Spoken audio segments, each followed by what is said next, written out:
There is a kind of person you will rarely notice in an argument. They are not the loudest voice. They are not the one insisting, repeating, defending. They are the one who goes quiet. Not because they have nothing to say, but because they have already decided that saying it is not worth the cost. This video is about those people. And if you are watching this, there is a good chance you are one of them. Or you are slowly becoming one. We live in a world that rewards being right.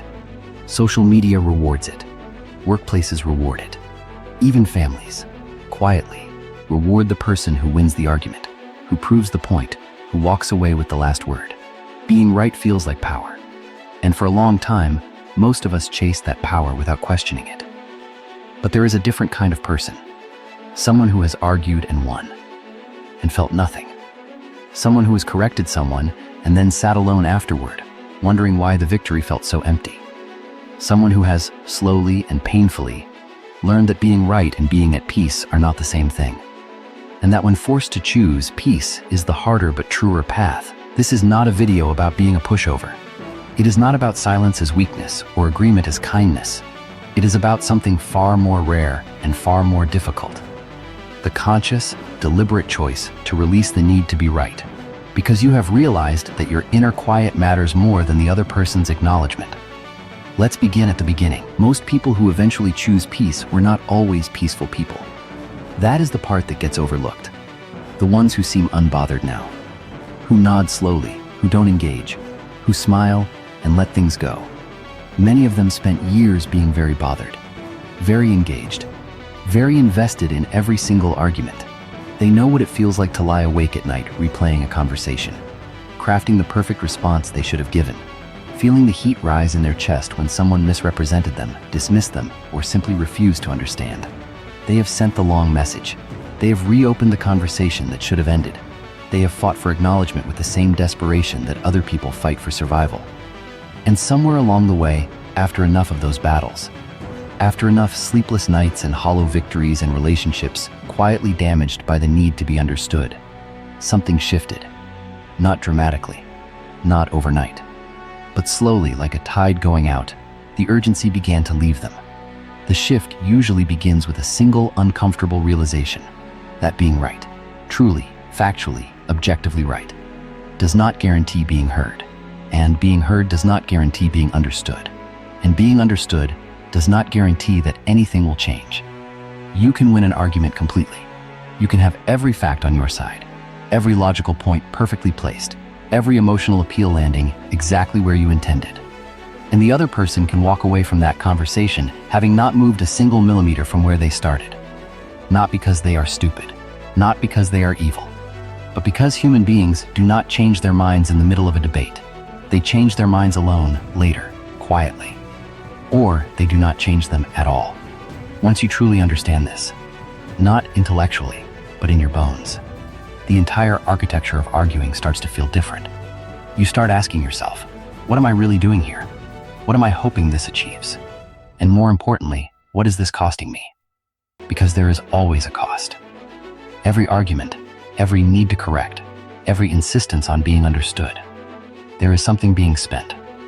Emotional energy, mental clarity, sometimes trust, sometimes love, sometimes the simple peace of an ordinary evening that could have been quiet but became loud because something had to be said, because a point had to be made, because letting it go felt too much like losing.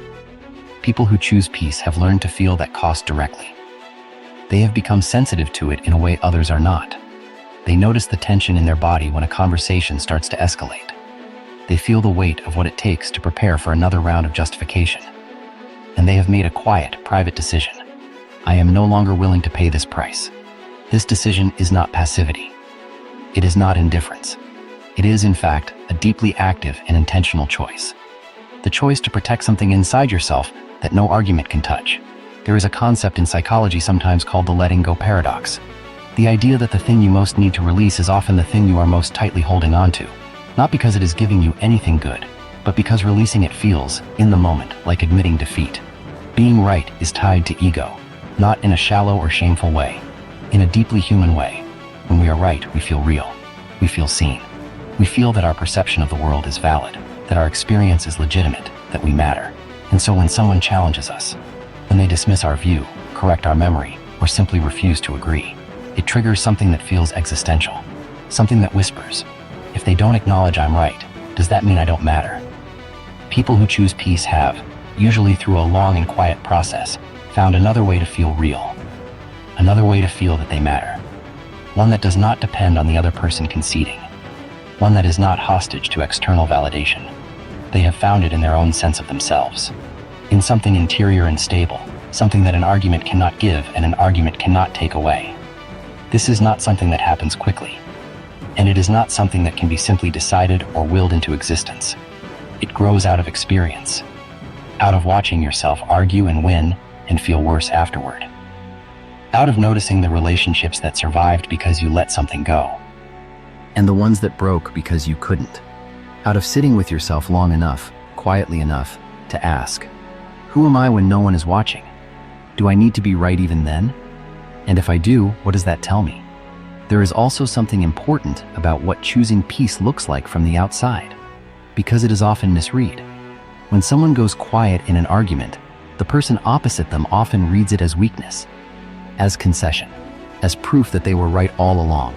They interpret the silence as submission, and they walk away feeling victorious. They do not see, cannot see, what is actually happening. That the person who went quiet made a decision, a deliberate, conscious, sometimes even painful decision. That their silence was not emptiness.